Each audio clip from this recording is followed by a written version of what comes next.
Hello everyone. आज हम 7th class की विज्ञान विषय की कार्य पुस्तिका में अध्याय 1 पादपों में पोषण को अच्छे से हल करेंगे। सभी बच्चे वीडियो को शुरू से लेकर अंत तक पूरी देखें और अगर आप अभी तक चैनल पर नए हैं तो चैनल को सब्सक्राइब भी कर लें और साथ में दिए बेल आइकन को भी प्रेस कर लें ताकि आगे से जो मैं और वीडियो डालूँ उसका नोटिफिकेशन आपके पास आ जाए और मेरी वीडियो आपके पास सबसे पहले पहुँच सके। तो देखिए, एक बार शुरुआत करते हैं। अध्याय 1 पादपों में पोषण, और इसमें यहाँ पर जो पहला क्वेश्चन है उससे पहले कुछ चित्र दिए गए हैं और इन चित्रों को देखकर आपको बताना है कि ये कौन कौन से पौधे हैं। यहाँ देखिए लिख भी रखा है, ये आम का पेड़ है, ये हाइड्रीला है और ये है लाइकेन, ये है घटपर्णी, ये मशरूम है और ये है अमरवेल। अब यहाँ पर क्वेश्चन दिए हैं इसी से रिलेटेड और इसने कहा है कि निम्न चित्रों को देखकर बताओ कि इनमें से कौन कौन से पेड़ पौधे तुमने अपने आसपास देखे हैं। तो उसमें है, तो है आम का पेड़, एक है मशरूम और अमरवेल आदि, ये हम अपने आसपास देखते हैं। ये पौधे अपना भोजन कैसे प्राप्त करते होंगे? तो जो आम का पेड़ है वो प्रकाश संश्लेषण क्रिया से स्वयं भोजन बनाता है और इसलिए स्वपोषी है। और जो मशरूम है, यहाँ जो ऊपर दिए गए हैं ना बच्चों, आम का पेड़ था, इसके बारे में हमने बता दिया है। दूसरा है ये मशरूम, तो जो मशरूम है ये रहा, ये सड़े गले मृत कार्बनिक पदार्थों से बनाता है अपना भोजन, तो ये मृत जीवी हो गया। और जो ये अमरबेल है, अमरबेल जो है वो दूसरे पौधों से ही अपना भोजन, जिस भी पौधे पर ये बेल होती है उसी से अपना भोजन प्राप्त करती है, तो ये परजीवी पादप कहलाती है। अब इसी तरह से आगे यहाँ क्वेश्चन है कि पेड़ पौधों को तुम भोजन प्राप्त करने के तरीकों के आधार पर कितने वर्गों में बांट सकते हो? तो हम 2 वर्गों में बांट सकते हैं, एक होता है स्वपोषी और दूसरा है विषमपोषी। इसी तरह अब दूसरा क्वेश्चन है यहाँ पर कि यह तो तुम जानते हो कि मक्का के एक बीज से पौधा तैयार होता है और उस एक बीज से बने पौधे में लगे बूटे में ढेर सारे मक्का के बीज बनते हैं। मक्का हम खाते हैं और उसके दूसरे भागों को पशु खाते हैं। पेड़ पौधे बिना खाए पिए इतने बड़े कैसे हो जाते हैं? अपने शब्दों में लिखो।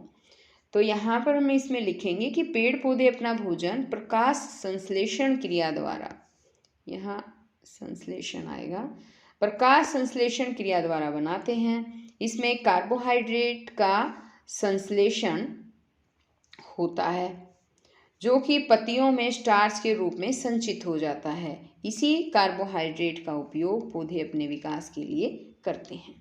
अब आगे यहाँ पर देखिए, नेक्स्ट क्वेश्चन है इसमें कि पेड़ पौधों के बारे में कहा जाता है कि ये भोजन बनाने के कारखाने हैं। क्या आप इस बात से सहमत हैं? अपने शब्दों में लिखो।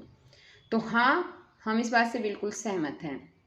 इसमें हम लिखेंगे हाँ, क्योंकि पेड़ पौधे अपना भोजन प्रकाश संश्लेषण प्रक्रिया से स्वयं बनाते हैं। अन्य सजीव प्रत्यक्ष या परोक्ष रूप से पेड़ पौधों से ही भोजन प्राप्त करते हैं। नेक्स्ट क्वेश्चन आ जाता है कि निम्न प्रश्नों के जवाब दो। अमरबेल में क्या तुमने जड़ें देखी है? ये अपना भोजन कैसे प्राप्त करती हैं?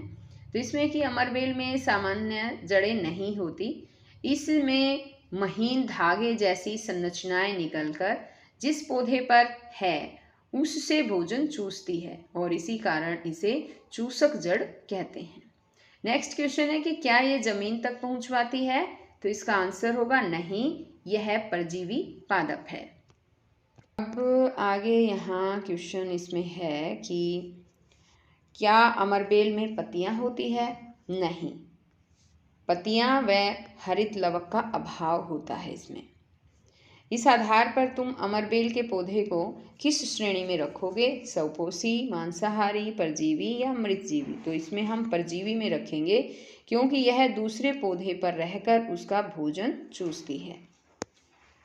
अब आगे यहाँ पर क्वेश्चन नेक्स्ट है कि जिस पेड़ पर अमरबेल पनप जाता है वह सूख जाता है, इसकी वजह क्या हो सकती है? अमरबेल जिस पेड़ पौधे पर रहती है उस पौधे का संपूर्ण भोजन सोख लेती है, पेड़ पोषकों के अभाव से सूख जाता है। आगे है कि तुमने देखा होगा कि कई बार बरसात में बासी रोटी पर या किसी अन्य खाद्य पदार्थ के कई दिनों तक पड़े रहने पर उस पर फफूंद उगाती है। तो इसमें पूछा इसने कि फफूंद अपना भोजन कहाँ से प्राप्त करती है। ये सड़े गले मृत कार्बनिक पदार्थों से अपना भोजन प्राप्त करती है। इस आधार पर फफूंद को तुम किस श्रेणी में रखोगे? इसे हम मृत जीवी की श्रेणी में रखेंगे। अब आगे यहाँ क्वेश्चन है कि किसी पेड़ के तने पर अपने शिक्षक की मदद से लाइकेन को ढूंढो, इनका अवलोकन करो और अपनी कॉपी में चित्र बनाओ। तो यहाँ पर देखिए ये पेड़ की टहनी है और इस पर ये लाइकेन जो है ये बना रखा है। इसी तरह से आपको भी अपनी कॉपी में बनाना है बच्चों। अब आगे यहाँ पर इसने दिया है कि मसाले में इस्तेमाल किए जाने वाला पत्थर फूल भी इस तरह की लाइकेन ही है। अपने घर से पत्थर फूल लेकर उसका अवलोकन करो। लाइकेन को क्या तुम मृतजीवी मानोगे? लाइकेन अपना भोजन स्वयं नहीं बनाते। ये मिट्टी में सीधे मृत कार्बनिक पदार्थों पर उगते हैं। इसमें शैवाल व कवक के बीच सहजीवी संबंध है। अब आगे क्वेश्चन यहाँ आ जाता है कि तुम्हारी पुस्तक में लिखा है कि हरे पेड़ पौधे हवा की कार्बन डाइऑक्साइड और पानी की सहायता से जोड़कर भोजन बनाते हैं। इस कार्य में सूरज की रोशनी और पत्तियों में हरे रंग यानी क्लोरोफिल की मौजूदगी में भोजन बनता है। इस क्रिया को प्रकाश संश्लेषण के नाम से जाना जाता है। इस जानकारी के आधार पर अब तुम निम्न सवालों के जवाब दो। इसमें पहला है कि पौधों को पानी कहाँ से और कैसे मिलता है। तो इसका है कि मृदा से जल जड़ों तथा तने के माध्यम से पत्तियों तक पहुंचता है। फिर आगे कि पौधे कार्बन डाइऑक्साइड कैसे और किन अंगों के जरिए प्राप्त करते होंगे। तो ये वायु से पत्ती की सतह पर उपस्थित रंध्रों द्वारा जो है प्राप्त करते होंगे। अब आगे यहाँ पर है कि हमने दो एक जैसे सफ़ेद फूल लगे पौधे की टहनियाँ ली। एक टहनी को लाल शाही युक्त पानी भरे गिलास में रखा तथा दूसरा सादा पानी वाले गिलास में रखा। थोड़ी देर लगभग 1 घंटा बाद अवलोकन करने पर हमने देखा कि पत्तियों का रंग लाल हो गया। इसी तरह का क्रियाकलाप तुम भी करके देखो एवं निम्न प्रश्नों के उत्तर दो। तो इसमें है कि फूलों का रंग लाल होने का क्या कारण है। इसका है कि पौधे की टहनी में स्थित जाइलम वाहिकाओं से फूल तक पहुंच जाने के कारण। आगे के फूलों में लाल रंग पौधे के किस भाग के द्वारा पहुंचा होगा? जाइलम वाहिकाओं के द्वारा। नेक्स्ट क्वेश्चन इसमें 8वां क्वेश्चन आ जाता है कि तुमने खेतों में या बगीचों में किसानों को देसी खाद या यूरिया वगैरह डालते हुए देखा होगा। आखिर यूरिया पौधों में कैसे पहुंचता होगा? तो इसमें कि यूरिया व खाद पानी में घुल जाते हैं और जड़ों द्वारा तने के माध्यम से पत्ती तक पहुंच जाते हैं। आगे क्वेश्चन है कि सरबजीत ने मटर के पौधे की जड़ों में देखा कि उनमें कुछ गोल गोल गांठों जैसी रचनाएं हैं। सरबजीत ने जब शिक्षक से पूछा तो उसको पता चला कि इन गांठों में एक तरह का जीवाणु होता है जो पौधों के लिए हवा में से नाइट्रोजन को सोखने का काम करता है और फिर इससे प्रोटीन का निर्माण होता है। यह पौधे को कोई नुकसान नहीं पहुंचाता। अब यहाँ क्वेश्चन है कि तुम इस जीवाणु को किस श्रेणी में रखोगे? परजीवी में, सहजीवी में, मृतोपजीवी में या कीटभक्षी में? तो हम इसे सहजीवी में रखेंगे। अब आगे दूसरा क्वेश्चन है यहाँ, नाइट्रोजन का पौधों के लिए क्या महत्व है? अपने शब्दों में लिखो। तो नाइट्रोजन की सहायता से पौधों का विकास व वृद्धि होगी, साथ ही प्रोटीन निर्माण भी होगा। दाल में प्रमुख तत्व क्या होता है? दाल में प्रमुख तत्व प्रोटीन होता है। जितनी भी तरह की दालें हैं उसमें प्रोटीन पाया जाता है। तो ये पाठ बच्चों यहीं पर ख़त्म हो जाता है।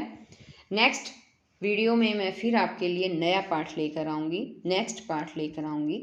बच्चों अगर आप अभी तक चैनल पर नए हैं तो सब्सक्राइब ज़रूर कर लें, क्योंकि चैनल को सब्सक्राइब करने के कोई पैसे नहीं लगते हैं और इससे मुझे मोटिवेशन मिलता है कि मेरे इतने सब्सक्राइबर हो गए हैं, बच्चे इतने लाइक करते हैं। ठीक है, तो बच्चों हम फिर मिलेंगे नेक्स्ट वीडियो में, तब तक के लिए बाय।